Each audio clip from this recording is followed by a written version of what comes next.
This episode is brought to you by Progressive Insurance. Fiscally responsible, financial geniuses, monetary magicians. These are things people say about drivers who switch their car insurance to Progressive and save hundreds. Visit Progressive.com to see if you could save. Progressive Casualty Insurance Company and Affiliates. Potential savings will vary, not available in all states or situations. The Stone Zone, entertaining and informative on the Red Apple Podcast Network. Welcome back into the Stone Zone. Joining me now, Robert Davi. He is an international, multi-dimensional star, an award-winning, prolific actor with well over 150 films to his credit. He's also a screenwriter, director, producer. Many not be aware of this, but an incredible jazz vocalist. Until you've seen him perform live, you really haven't lived. He's also a patriot. He was named by the Italian-American Civil Rights League last December as one of their Men of the Year. He is a man who says what he means and means what he says. Robert Davi, welcome into the Stone Zone. Thank you so much, Roger. God bless you into this wonderful zone, especially this time of our lives. It is a tragic time for America. I've had this feeling before. I had it, as a schoolboy when I heard that John F. Kennedy had been shot and killed. I had it when I heard that that President Ronald Reagan had been shot. Thank God he survived. I had this same feeling when I first heard that Donald Trump had been shot in Butler, Pennsylvania, which due to the grace of God, he survived.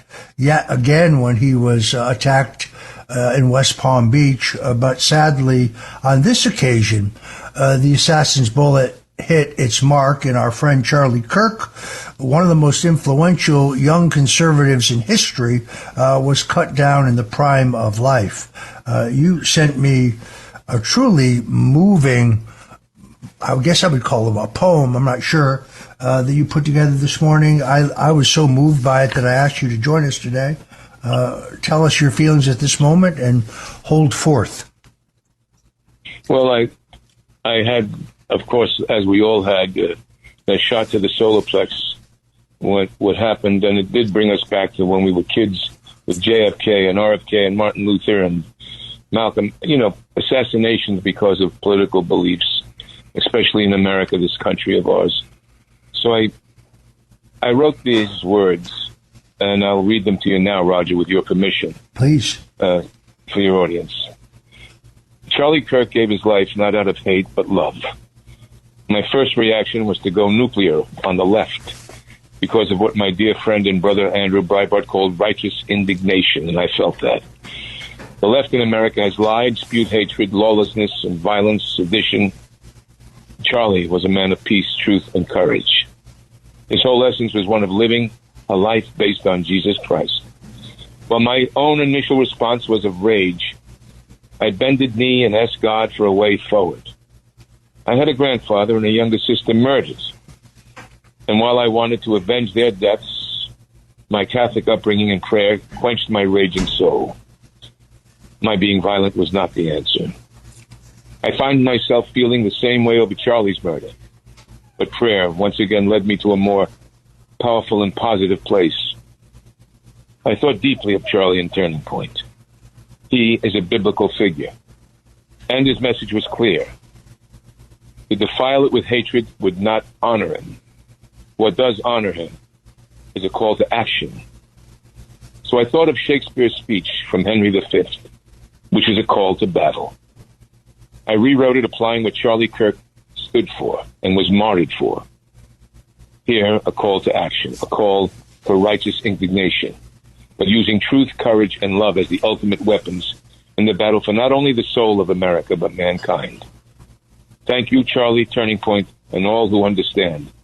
Do not be afraid, do not hate, but battle we must, as angels against the forces of evil who want to sow hatred, division, and violence. I hope you receive this with wisdom, the kind of wisdom Charlie gave the youth he so loved and gave his life. Now these are inspired by Shakespeare's Henry V. Once more unto the breach, dear friends, once more, or close the wall up with our righteous martyr's blood.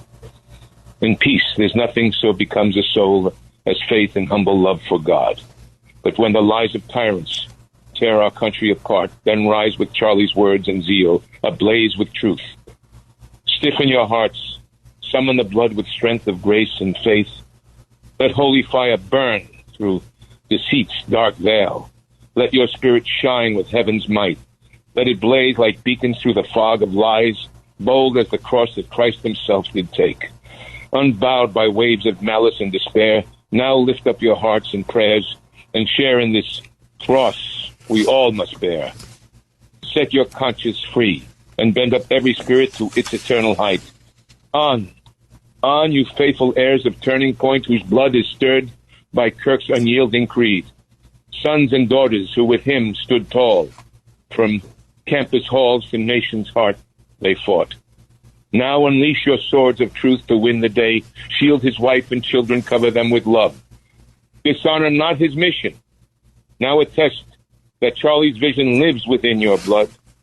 Be now a light to those lost in the dark. Be not afraid to teach them how to stand. And you, good souls, whose hearts were forged in America's promise, show us here the medal of your sacred call. Let us swear you are worthy of this fight. For none among you lack the spark of courage divine, the gleam of God's own truth within your eyes. Confront the scribes of media's false tales, the Hollywood deceivers cloaked in charm, and politicians with seditious lies, who lead astray the hearts of honest men. Their words, like venom, poison liberty's well, and purposely try to bring you all to hell. Reject their lies, and let truth's banner soar. I see you stand like warriors of the cross, straining for the charge. The fight is now. Follow his spirit. And upon this charge, try God for Charlie, Faith, America, and Turning Point. Robert, I want to thank you for joining us with those moving words. I was moved by them when I read them this morning, and I really appreciate you making yourself available to share them with us today.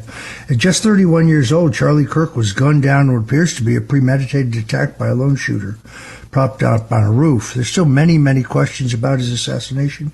I'm not prepared to just accept the claims of the government because of the lies they told us in the past about the murders of JFK, Robert F. Kennedy Jr., Dr. King, and others. This horrendous act of violence not only robs us of one of our most dynamic voices in the fight against tyranny, but it also exposes the dangers that lurk under the occurrence of radicalism, which has been fostered against us this past decade. Charlie Kirk's death makes him nothing short of a martyr. Kirk was not just a political activist. He was a beacon of hope for young Americans, deluded by the progressive indoctrination running rampant in our schools and our universities. I spoke at a number of his Turning Point USA events. I was honored to do so.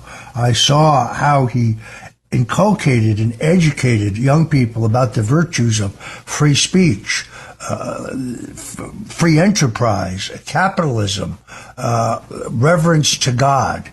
This idea that he somehow brought this horrible wrath upon himself because of his radical ideas, this is particularly repugnant to me. Yes, me too, Roger. Roger, remember when Hillary Clinton called everyone a basket of deplorables? And the left has continued this on since Donald Trump put his hat in the ring because they knew he was a disruptor of the status quo and the corruption that buried us for decades. And this is what it leads to, and they have continued. They have continued these voices of hatred and division and violence, and they're walking it back now.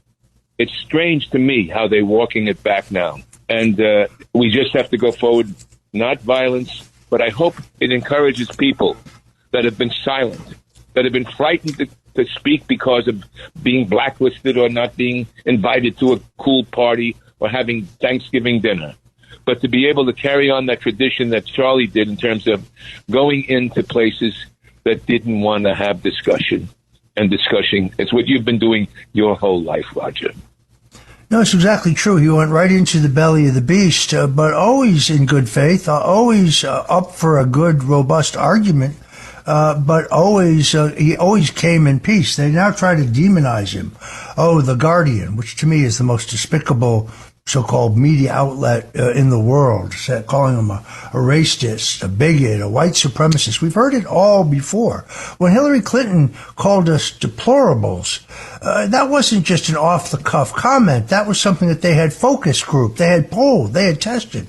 They thought that it would energize these mindless left-wing zombies who were voting for her and for the continuation of the corrupt regime that she represented. It is despicable, some of these voices on media and the attacks on, and also watching those exulting in his death. It's really nauseating. I've had a very hard time with this because I have spoken in these outdoor rallies. I've spoken to these outdoor events. I've had to travel with professional security. My own family fears for my safety. But I'm afraid... Roger, they blew down your door in the middle of the night. You have to tell me. 29 heavily armed FBI agents fully arrived in SWAT gear. Why? They could have called my lawyer. They could have said, we're charging your client, bring him in. I certainly would have volunteered successfully. But no, they had to do this over-the-top raid on my home. And the worst part, of course, Robert, as you know, is the CNN camera crew. It's 25 feet from my front door. And when a local Fort Lauderdale police officer who'd been called in to back up the FBI tells the CNN camera crew that they have to go back behind a rope line with all the other media, roughly a half mile away from my home where the rest of the media was kept at bay, he got chewed out by an FBI agent who said, no, you don't understand. They have special permission to be there, to capture my humiliation, to capture my wife being frog marched out of the house in handcuffs when she's done nothing wrong. So these over-the-top bully tactics, these Gestapo tactics, were utilized by the previous administrations, and they continue to be used against individual conservatives today. Can I ask you something? What Sure. really gets me upset is Gavin Newsom. Gavin Newsom I don't know why people don't confront him more directly. I don't understand how he gets a pass. It's perplexing to me because he's part of their thing, part of their thinking, but yet there seems to be a certain kind of, and it's horrific. The only thing you can say about him is he's got great hair. Other than that, there is no there. He's evidently running for president if he can squeeze out J.B. Pritzker, which who knows. But what's he going to run on? He'll do for America what he did for California? California, one of the most beautiful states in the nation, is a basket case in every regard. Homelessness, taxes. I left it. You left it after 48 years because of this. But yet what happens is you have the Jimmy Kimmels and the Bill Mahers and the MSNBCs and the Hollywood elite. Bill Maher said, and he had Patrick Bet-David on the show, going that Gavin Newsom, I want him to run because he's a winner. And Bet-David said, well, what has he done? He wouldn't answer him. He says, it doesn't matter. He's a winner. But what has he done? This is Bill Maher, who pretends to be a nice liberal moderate that says something, but then yet is back in the tank for the most absurdities of in the political process. It's you know better than I. It's perplexing to me and frustrating. Yeah, I've done Bill Maher's show several times. Actually, as a favor of a friend, I did his initial pilot for Politically Incorrect. And I can tell you right now, without a platoon of comedy writers, this guy isn't even faintly amusing. I mean, this guy can't do anything off the cuff. He'd be mute without that. And when you get there, they take you to your dressing room. It's very nice. You have a nice-looking young lady who's a page, takes you to your dressing room. They've got a star on the door with your name on it. It's very cool. And then his producer comes in and he says, so we're glad to have you on the show with Bill today. But Roger, there's one thing. What is it? Whatever you do, don't try to be funnier than Bill. I said, pardon me? Don't try to be funnier than Bill. I said, well, but Bill's working with a phalanx of comedy writers. And I use that old joke. I said, I live by my uncles. Pardon me, I live by my wits. My uncles, Leibowitz and Markowitz. No, I'm Italian. It's a Hollywood facade. This guy is not clever. He's not quick-witted. He's not entertaining. It's all on index cards. Controlled. It's all controlled. Like it's absolutely controlled propaganda. And what it is that people, it just is, we have to have people that speak up and stand up and tell the truth continually, much more, that are inside Hollywood, that are, I know many people, very known, frightened. They won't say a word. And if they did, it could make a difference and have a turning point. But they don't. And no one confronts this Gavin Newsom. They'll do his show, they'll sit down, and I'm sure he's a charming guy, but you have to say at some point, Gavin, you're full of SH. You know what I mean? Come on, let's be honest. You ruined California.